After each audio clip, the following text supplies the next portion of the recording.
Imagina o cheiro de bacalhau assado preenchendo a sala de jantar, as luzes de Natal pescando suavemente nas paredes de uma casa antiga em Lisboa, e o silêncio que cai como uma faca quando o marido atira os papéis de divórcio sobre a mesa. Foi nesse momento que Ana, com o coração apertado por meses de traição escondida, decidiu não chorar, mas agir. Os três amigos de Pedro, Miguel, António e Carlos, observavam com sorrisos maliciosos, aguardando o espetáculo da sua humilhação. Mas Ana já sabia de tudo. Há 6 meses, numa tarde quente de junho, quando o sol entrava pelas janelas da cozinha enquanto preparava o jantar favorito de Pedro, arroz de pato com ervilhas, ela notou pela primeira vez o distanciamento no olhar dele. Pedro chegava tarde do trabalho no escritório de contabilidade, alegando reuniões com clientes, mas o perfume estranho nas roupas e as mensagens constantes no telemóvel faziam o estômago dela revirar. "Querido, estás bem?", perguntou ela, tentando manter a voz serena, como sempre fazia para evitar brigas. Pedro murmurou algo sobre stress no emprego e sentou-se à mesa, mal tocando na comida. Naquela noite, enquanto ele dormia, Ana ficou acordada, sentindo o peso da dúvida como um fardo invisível, questionando se o casamento que todos invejavam era apenas uma fachada. As semanas seguintes foram um tormento lento, como uma ferida que se aprofunda sem que ninguém veja. Pedro saía mais vezes com os amigos, alegando noites de copos no bairro alto para descontrair do trabalho. Miguel, o contabilista astuto que trabalhava numa firma de construção civil, era sempre o instigador dessas saídas. António, gerente de vendas numa concessionária de automóveis em Sintra, ria alto das piadas que Ana não entendia, e Carlos, funcionário administrativo na Câmara Municipal de Lisboa, observava tudo com um ar de superioridade quieta. Eles vinham a casa para jantares de domingo, e Ana, sempre a anfitriã perfeita, servia vinho verde e pastéis de nata, mas notava os olhares trocados, as conversas que paravam quando ela entrava na sala. "Ana, és uma dona de casa exemplar", dizia António com um tom que soava como elogio, mas cortava como uma lâmina fina, insinuando que ela era apenas isso, uma figura decorativa na vida de Pedro. Pedro ria junto, nunca a defendendo, e isso doía mais do que qualquer palavra. Uma noite de julho, enquanto lavava a louça na cozinha, ouviu fragmentos de conversa no terraço. "Tens de ser cuidadoso, Pedro", sussurrava Miguel. "Ela não desconfia de nada, confia em mim cegamente", respondia Pedro. "Isso torna tudo mais fácil", acrescentava António. "Mantém o plano para o Natal." Ana congelou, as mãos na água quente, o coração acelerando. Que plano? Que segredo os unia contra ela? A dúvida transformou-se em angústia, como um veneno que se espalha devagar pelo corpo. Em agosto, o telemóvel de Pedro tocou enquanto ele tomava duche, e o nome Rita apareceu no ecrã com um emoji de coração.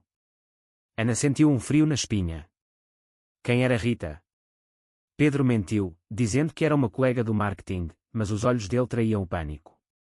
Naquela noite, Ana mal dormiu, revivendo cada momento de indiferença, cada ausência. Era como se o chão sob os seus pés se desmoronasse aos poucos, revelando um abismo de mentiras. Num dia chuvoso de setembro, Pedro saiu cedo para uma reunião importante e esqueceu o telemóvel. Ana hesitou, o peito apertado pela culpa de invadir a privacidade, mas a dor da desconfiança venceu. Desbloqueou o aparelho com a data do casamento, ironia cruel, e encontrou as mensagens com Rita, fotos íntimas, planos de encontros. Pior ainda, um grupo de chat chamado O Clube dos Rapazes, com Miguel, António e Carlos. "Como vai a operação destruir Ana?", escrevia Miguel. "Ela não faz ideia, ainda me faz jantar todos os dias", respondia Pedro. "Vamos apostar quanto tempo ela chora no Natal", sugeria António. "Vai ser épico, gravamos tudo", adicionava Carlos. Ana sentiu náuseas, as lágrimas queimando os olhos. Não era só uma infidelidade, era uma conspiração para a humilhar publicamente, para a deixar sem nada, inclusive financeiramente. Eles falavam de contas offshore, dívidas em cartões de crédito, forçar a venda da casa em Alfama que estava em nome dos dois. O choque foi como um soco no estômago, mas em vez de desabar, Ana canalizou a raiva para uma determinação fria. "Se eles querem jogar, eu jogo melhor", pensou ela, secando as lágrimas. Contratou uma investigadora privada, uma mulher discreta chamada Sofia, especializada em casos de infidelidade e fraudes. Em 2 semanas, Sofia entregou um dossiê que confirmava os piores medos de Ana e revelava segredos ainda mais sombrios. "Os amigos do seu marido não são santos", disse Sofia num café em Belém, longe dos olhares curiosos. Miguel tinha desviado fundos da empresa de construção, somando quase 40 mil euros em despesas falsas e férias pagas com cartões corporativos. "Ele acha que ninguém nota, mas os registros bancários não mentem", explicou Sofia, mostrando extratos e fotos de Miguel em hotéis de luxo. António era pior, traía a esposa com a cunhada, encontrando-se em motéis baratos às quintas-feiras, e roubava carros da concessionária para fins de semana, usando matrículas falsas. Sofia tinha vídeos, recibos e mensagens trocadas onde eles riam da ingenuidade da esposa.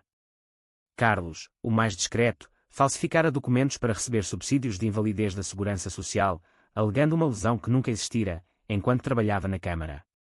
Ele mentiu sobre um acidente no serviço para obter benefícios extras, disse Sofia. É fraude pública, pode levar à prisão. Mas o dossiê sobre Pedro era o mais doloroso.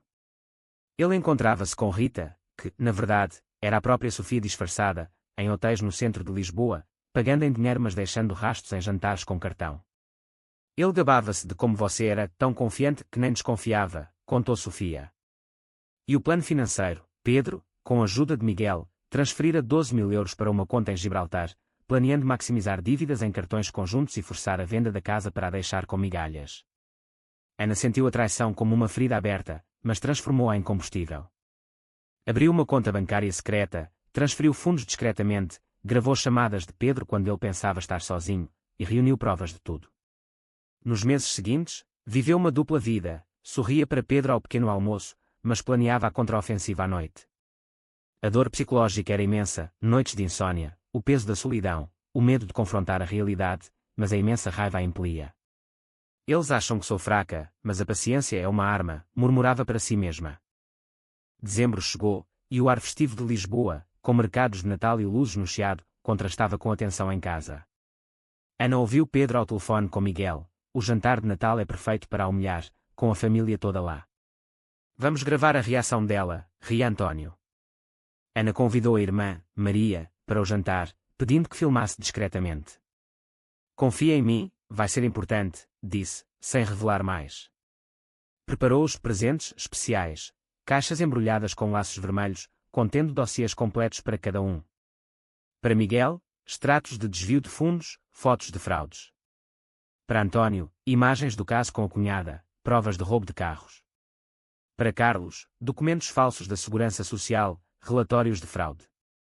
E para Pedro, um pendrive com gravações e provas financeiras, além dos papéis de divórcio que ela própria arquivara dias antes. Na noite de Natal, a mesa estava posta com azeite, queijos e o tradicional bolo-rei.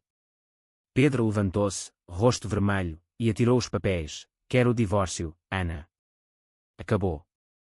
A sala gelou. A mãe de Pedro, Teresa, deixou cair o garfo.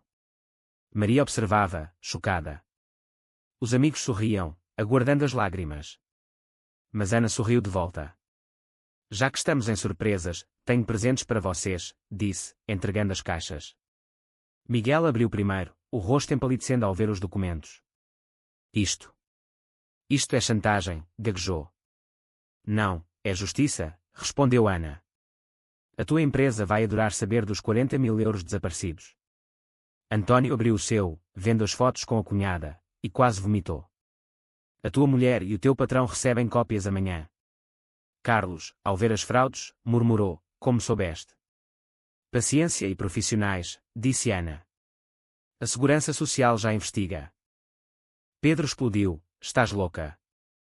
Ana ativou o gravador, a voz dele ecoou, gabando-se da traição e dos planos. Teresa chorou, Maria filmava. Congelei as contas, reportei offshore ao fisco português, continuou Ana. E Rita? Era a minha investigadora. Dormiste com ela enquanto contavas segredos. Pedro desmoronou, implorando, podemos resolver isto. Mas Ana era implacável, vocês planearam destruir-me. Agora pagam o preço. Miguel enfrentaria prisão por desvio, António, divórcio e acusações de roubo, Carlos, perda de emprego e fraude federal. Pedro saiu naquela noite, sem casa nem dinheiro. Ana e Maria comeram o bolo-rei, planeando o futuro. A vingança não trouxe alegria pura, deixou cicatrizes de confiança quebrada, mas libertou-a. Às vezes, o silêncio é a maior explosão, e a traição cobra um preço que ninguém escapa.